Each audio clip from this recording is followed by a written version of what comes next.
नमस्कार दोस्तों, आज सभी का स्वागत है अपने YouTube चैनल अमित गरवा पे। तो आज से हम मॉडर्न हिस्ट्री की शुरुआत करने जा रहे हैं और उसमें हम सबसे पहले सामाजिक एवं धार्मिक आंदोलनों के बारे में पढ़ेंगे। और सबसे पहले हम पढ़ेंगे आज ब्रह्म समाज के बारे में। ठीक है, तो आप सभी को पता है कि उस समय समाज में क्या है, कुछ कुप्रथाएं प्रचलित थी और उन्हीं कुप्रथाओं को दूर करने के लिए समय समय पर आंदोलन हुए हैं। और उनमें सबसे पहले आज हम पढ़ेंगे ब्रह्म समाज के बारे में। ठीक है, तो सबसे पहले ब्रह्म समाज है, उसकी स्थापना किसने की थी? राजा राम मोहन राय ने। तो हम ब्रह्म समाज को पढ़ने से पहले हम राजा राम मोहन राय के बारे में डिटेल से पढ़ेंगे। तो सबसे पहले हम पढ़ते हैं कि राजा राम मोहन राय का जन्म कब हुआ। ठीक है, तो राजा राम मोहन राय का जन्म है वो 1772 को हुगली जिले के हुगली जो जिला है, हुगली जिले के राधानगर गांव में हुआ था। इस गांव में राधानगर गांव में हुआ था। कहाँ पर है? कोलकाता में, पश्चिम बंगाल में। ठीक है, तो सबसे पहले तो मैं ये पता होना चाहिए कि राजा राम मोहन राय का जन्म हुआ। राजा राम मोहन राय का जन्म 1772 में हुगली जिले के राधानगर गांव में हुआ था। ठीक है, और राजा राम मोहन राय थे वो पेशे से एक वकील थे। क्या थे? एक वकील थे। राजा मोहन राय है वो पेशे से क्या थे? कि वकील थे। ठीक है, पेशे से क्या थे? कि वकील थे। और राजा राम मोहन राय जब ब्रह्म समाज की स्थापना की, तो ब्रह्म समाज की स्थापना करने से पहले उन्होंने बहुत सी संस्थाओं की स्थापना की थी। कि कोई भी व्यक्ति कोई प्रसिद्ध होता है उससे पहले उसने क्या बहुत से कार्य किए हुए होते हैं। तो राजा राम मोहन ने भी ब्रह्म समाज से पहले बहुत सारी संस्थाओं की स्थापना कर दी थी। तो उनमें सबसे पहले राजा मोहन राय है, उन्होंने 1815 में एक आत्मीय सभा की स्थापना की थी। किसकी की थी? आत्मीय सभा की। तो आत्मीय सभा है, इसने भी बहुत ही अच्छा कार्य किया था उस समय। और उसने उस समय जो कुप्रथाएं प्रचलित थी, जैसे विशेषकर ठगी प्रथा को बंद करने का काम भी आत्मीय सभा ने किया था। ठीक है, और आत्मीय सभा के गठन के बाद उसने 1817 में किस कॉलेज की स्थापना की थी? हिंदू कॉलेज की स्थापना। 1817 में उन्होंने हिंदू कॉलेज की स्थापना की। हिंदू कॉलेज की स्थापना की थी। ठीक है, हिंदू कॉलेज की स्थापना की थी। और हिंदू कॉलेज की जो स्थापना थी वो की थी उसने डेविड हेयर के साथ मिलकर। किसके साथ मिलकर? डेविड हेयर के साथ मिलकर उसने हिंदू कॉलेज की स्थापना की थी 1817 में। तो सबसे पहले कि राजा मोहन राय का जन्म को 1772 में हुगली जिले के राधानगर गांव में हुआ था। और वो पेशे से क्या था? एक वकील था। क्या थे? वकील थे। और 1815 में उसने आत्मीय सभा की स्थापना की। और 1817 में हिंदू कॉलेज की स्थापना भी की डेविड हेयर के साथ मिलकर। ठीक है, इसके बाद उस राजा राम मोहन राय ने 1820 में प्रेसिडेंट ऑफ जीसस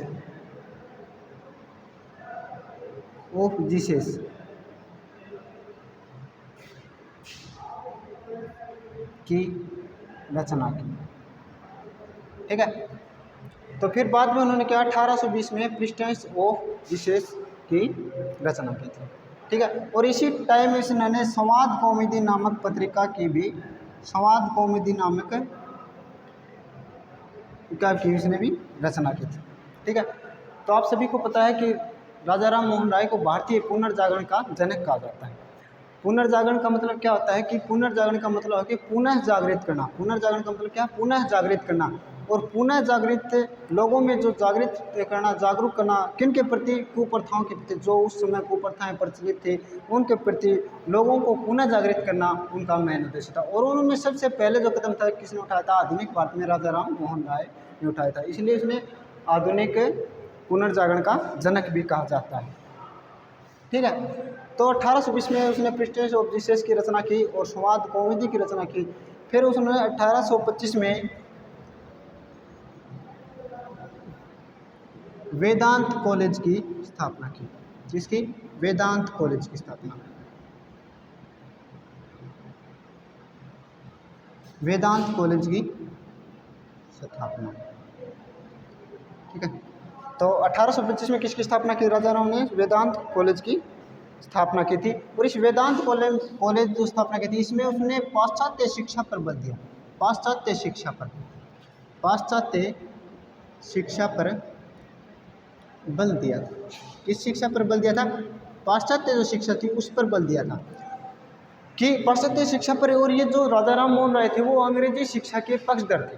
क्या थे? अंग्रेजी शिक्षा के पक्षधर थे। अंग्रेजी शिक्षा पक्षधर आज हम समझते हैं कि अंग्रेज तो चले गए लेकिन अंग्रेजी नहीं गई, ठीक है। न तो अंग्रेज तो पक्षधर क्यों थे अंग्रेजी शिक्षा के? क्योंकि जब अंग्रेज थे वो प्लानिंग करते थे उस समय तो अंग्रेजी में कर लेते थे, ठीक है। और जो अनपढ़ थे उनको समझ भी नहीं आती थी कि इन्होंने क्या प्लानिंग की है। जब अंग्रेजी जब आएगी तब क्या है, उनकी जो प्लानिंग कर रहे थे, कोई नौकर भी होगा, यदि अंग्रेज़ों का कोई नौकर है और अंग्रेज यदि प्लान कर रहे हैं कुछ बातों का, यानी कुछ चोरी का, डकैती का, कुछ भी जो प्लान कर रहे हैं, तो वो उनकी बातों को क्या समझ लेगा, वो समझ लेगा, फिर वो बाद में क्या है उसको फैलाएगा, उसको यानी उनकी प्लानिंग का पता चल जाएगा। तो अंग्रेजी शिक्षा के पक्षधर थे राजा राम मोहन राय, अंग्रेजी शिक्षा के पक्षधर थे, क्योंकि अंग्रेज़ों को बाहर निकालना अंग्रेजी शिक्षा के बिना संभव नहीं था। अंग्रेजी शिक्षा के ज्ञान होना जरूरी था, इसलिए वो अंग्रेज क्या थे? अंग्रेजी शिक्षा के पक्षधर भी थे, ठीक है। और इन्हीं संस्थाओं की स्थापना के बाद राजा राम मोहन राय बाद में स्थापना करता है ब्रह्म समाज की, ठीक है। तो ब्रह्म समाज तो की जब स्थापना हुई थी उससे पहले तो इन्होंने इतनी संस्थाओं की स्थापना कर दी थी, ठीक है। तो ब्रह्म समाज की स्थापना है राजा राम मोहन राय कब करता है? 20 अगस्त 1828 को, 20 अगस्त 1828 को राजा राम मोहन राय जी ब्रह्म समाज की स्थापना करते हैं, ठीक है। ब्रह्म समाज की स्थापना करते हैं। और ब्रह्म समाज भी क्या कार्य करता? ब्रह्म समाज भी जो समाज में पहले जो कुर्ता थी उनके विरोध कार्य करता था, ठीक है। और ये जो ब्रह्म समाज था ये बहुत प्रसिद्ध हुआ।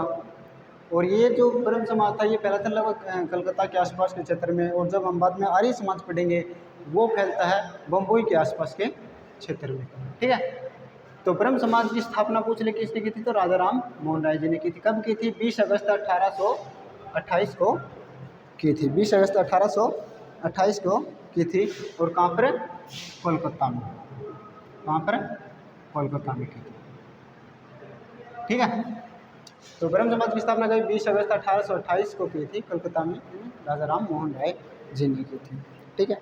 और इस ब्रह्म समाज की स्थापना के बाद एक बहुत ही महत्वपूर्ण कार्य, बहुत ही बुरी जो हम बीमारी कुछ कह दें या फिर कुप्रथा कह दें, सती प्रथा, ठीक है।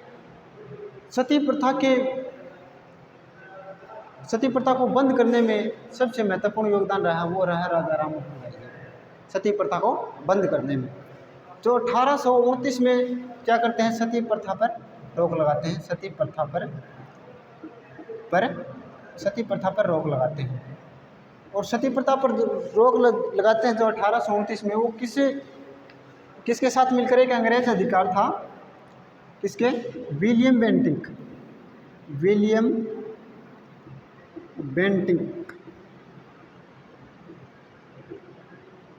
के साथ मिलकर सती प्रथा पर रोक लगाते हैं 1829 में।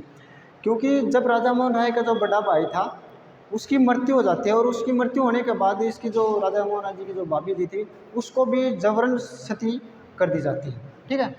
तो उस समय तो इस प्रथा को रोक नहीं पाए, और उसके अपने मन में एक संपण किया, मन में क्या है कि निर्णय लिया कि मैं सती प्रथा को बंद करके रहूँगा, ठीक है। तब उन्होंने 1829 में सती प्रथा पर रोक लगा दी विलियम बेंटिंक के साथ मिलकर, ठीक है।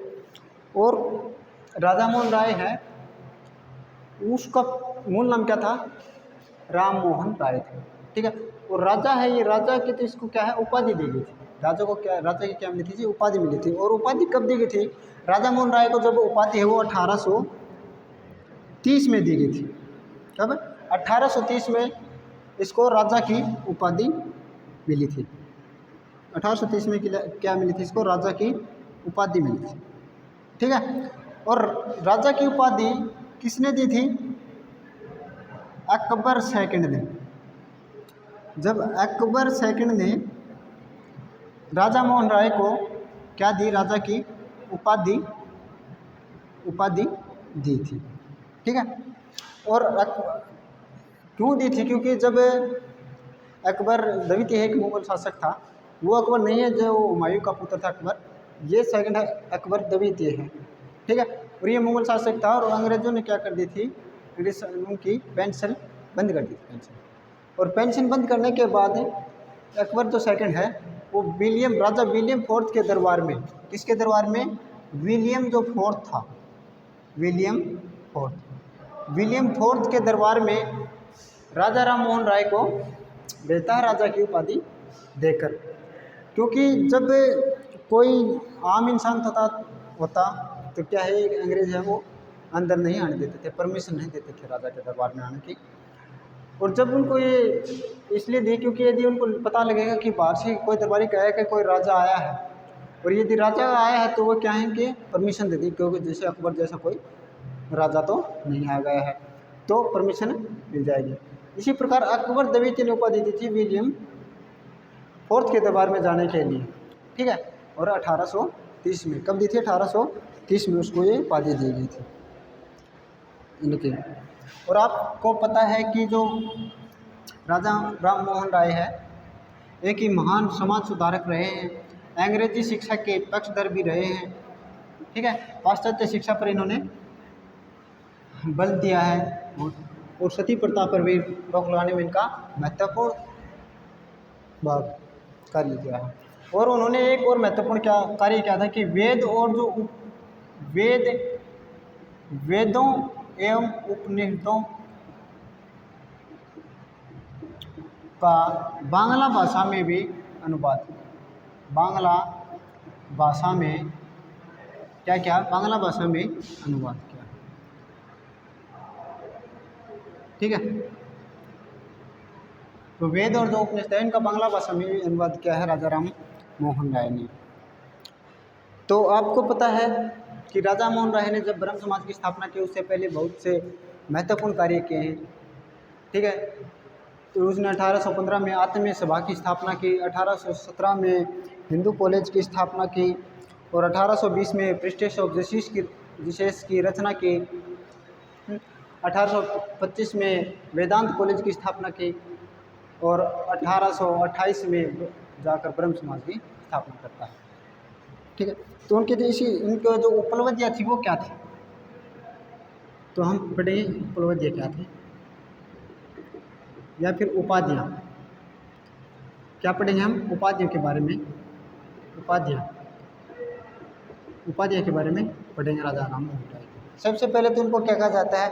भारतीय राष्ट्रवाद का जनक, भारतीय राष्ट्रवाद का जनक कहा जाता है। इनको क्या कहा जाता है? भारतीय राष्ट्रवाद का जनक, भारतीय जो राष्ट्रवाद है इनका जनक कहा जाता है, भारतीय राष्ट्रवाद का जनक, ठीक है। नंबर 1 तो है भारतीय राष्ट्रवाद का जनक कहा जाता है। और नंबर 2 है कि आधुनिक भारत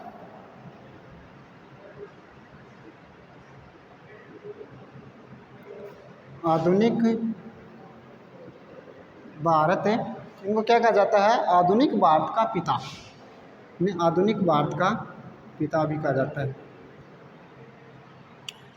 इन्हें भारतीय राष्ट्रवाद का जनक कहा जाता है, आधुनिक भारत का पिता भी कहा जाता है। और भारतीय पुनर्जागरण का जनक, भारतीय पुनर्जागरण का जनक क्या कहा जाता है? भारतीय पुनर्जागरण का जनक कहा जाता है। और क्या कहा जाता है? इन्होंने युगदूत भी कहा जाता है। और युगदूत इनको किसने कहा था? जो राजा राम मोहन राय इनको युगदूत कहा था सुभाष चंद्र बोस जी ने। जब आप पढ़ते हो कि सुभाष चंद्र बोस और राजा राम मोहन राय के जीवन में लगभग एक शताब्दी का अंतर, ठीक है, लेकिन फिर भी सुभाष चंद्र बोस ने इनको युगदूत कहा, क्योंकि वो उन्हें जब इनकी हिस्ट्री पढ़ते हैं, इनके बारे में पढ़ते हैं, तो वो भी प्रभावित थे। सुभाष चंद्र बोस भी बहुत ज़्यादा प्रभावित थे, इसलिए उन्होंने क्या कहा है, राजा मोहन राय को क्या कहा है, युगदूत कहा है। ठीक है। और अब हम पढ़ते हैं राजा मोहन राय की मृत्यु कब हुई। ठीक है, तो राजा राम मोहन राय इनकी जो मृत्यु है वो हुई है 1833 में। और 1833 में कहाँ पर हुई? इनको मृत्यु हुई थी 1833 में, वो हुई थी ब्रिस्टल में। कहाँ पर? ब्रिस्टल में। और ब्रिस्टल कहाँ पर है? लंदन में। ठीक है, तो ये क्या था, एकमात्र राजा मोहन राय जी एकमात्र समाज सुधारक जिनकी मृत्यु, एकमात्र समाज सुधारक जिनकी मृत्यु क्या हुई है? विदेश में हुई, विदेश में हुई। ठीक है, राजा मोहन राय क्या था? राजा मोहन राय जी एकमात्र ऐसे समाज सुधारक थे जिनकी मृत्यु विदेश में हुई है। कहाँ पर हुई है? ब्रिस्टल में। ब्रिस्टल कहाँ पर है? लंदन में। ठीक है, तो ये थी हमें जो मेन पॉइंट थे, जो एसएससी में, एचएससी में, इनमें जो पूछे जाते हैं, जो बार बार पूछे जाते हैं, ये मेन पॉइंट थे। तो एक बार हम इनकी रिवीजन कर लेते हैं कि आज हमने क्या क्या पढ़ा है। ठीक है, और उसके बाद में हम अगला टॉपिक करेंगे आर्य समाज, फिर स्वामी विवेकानंद जी के बारे में पढ़ेंगे, उसके बाद थियोसॉफिकल सोसाइटी, एक पूरी सीरीज लेकर आएंगे आपके लिए मॉडर्न हिस्ट्री की। ठीक है, और हम मॉडर्न हिस्ट्री क्या है कंप्लीट करेंगे। तो सबसे पहले देख लेते हैं हम जन्म को कब हुआ? 1772 में। राजा राम मोहन राय का जन्म को है 1772 में। ठीक है, 1772 में कहाँ पर हुआ? राधानगर गांव। राधानगर गांव कहाँ पर है? हुगली जिले में राधानगर गांव में। ठीक है, सबसे पहले तो जन्म के बारे में पता होना चाहिए। उसके बाद में क्या हुआ? इन्होंने किसकी स्थापना की थी? 1815 में आत्मीय सभा की। किसकी स्थापना की? आत्मीय सभा की स्थापना की। इसके बाद में 1817 में राजा मोहन राय ने क्या की? हिंदू कॉलेज की स्थापना की। इसकी स्थापना की? हिंदू कॉलेज की स्थापना की। और उसके बाद में 1820 में इन्होंने प्रीस्टेस ऑफ जीसस की रचना की। जीसस की रचना की। और बाद में संवाद कौमुदी की भी रचना की। ठीक है, और 1825 में इन्होंने वेदांत कॉलेज की स्थापना की। ठीक है, किसकी स्थापना की? वेदांत कॉलेज की स्थापना की 1825 में। ठीक है, वेदांत कॉलेज की जो स्थापना की थी 1825 में इन्होंने। और वेदांत कॉलेज में किस पर बल दिया गया? पाश्चात्य शिक्षा पर। पाश्चात्य शिक्षा पर बल दिया था। किस पर बल दिया था? पाश्चात्य शिक्षा पर बल दिया था वेदांत कॉलेज में। ठीक है, और 1825 में वेदांत कॉलेज की स्थापना के बाद 1828 में इन्होंने क्या की थी? ब्रह्म समाज की स्थापना की थी। 1828 में कब? 20 अगस्त 1828 को किसकी स्थापना की? ब्रह्म समाज की स्थापना की थी। ठीक है, और 1829 में सती प्रथा पर रोक लगाई। सती प्रथा पर रोक लगाई। ठीक है, किसके साथ में? अंग्रेज अधिकारी विलियम बेंटिंग के साथ, विलियम बेंटिंग के साथ मिलकर। ठीक है, और 1830 में इन्हें क्या? राजा की उपाधि दी गई। राजा की उपाधि दी गई थी 1830 में। और किसने दी थी? अकबर द्वितीय ने दी थी। किसके दरबार में भेजने के लिए? विलियम फोर्थ के दरबार में भेजने के लिए इसने राजा की उपाधि दी थी 1830 में। ठीक है, इसके बाद हम पढ़ते हैं 1833 में इनकी क्या मृत्यु हो जाती है, कहाँ पर? ब्रिस्टल में। ब्रिस्टल कहाँ पर? लंदन में। और क्या 1833 में मृत्यु हो जाती है ब्रिस्टल लंदन में। और ये एकमात्र ऐसे समाज सुधारक थे जिनकी मृत्यु क्या कहाँ हुई? विदेश में हुई। और इस प्रकार एक महान व्यक्ति और एक युग का भी अंत हो जाता है। तो ये थे मेन पॉइंट राजा राम मोहन राय से रिलेटेड। और इन्हें क्या है, भारतीय पुनर्जागरण का जनक कहा जाता है, क्योंकि इन्होंने लोगों के को जागृत करने का काम किया था। जो भारत कुप्रथाएं फैली थी उस समय, उनके विरोध इन्होंने काम किया था। उन्हें भारतीय राष्ट्रवाद का जनक भी कहा जाता है। और इनको क्या है कि वर्तमान और जो भविष्य है, वर्तमान और जो भविष्य है उनके मध्य सेतु कहा जाता है। वर्तमान और भविष्य के मध्य सेतु, क्योंकि उन्हें वर्तमान और भविष्य के बीच में एक पुल के रूप में कार्य किया था। ठीक है, तो वर्तमान और भविष्य के बीच सेतु भी कहा जाता है। और इन्होंने सुभाष चंद्र बोस ने राजा मोहन राय को क्या कहा था? युगदूत कहा था। ठीक है, इस प्रकार आज हम इतना ही करेंगे राजा राम मोहन राय के बारे में, और बाद में हम अगली वीडियो लेकर आएंगे आर्य समाज के बारे में। अच्छा, ठीक है, धन्यवाद।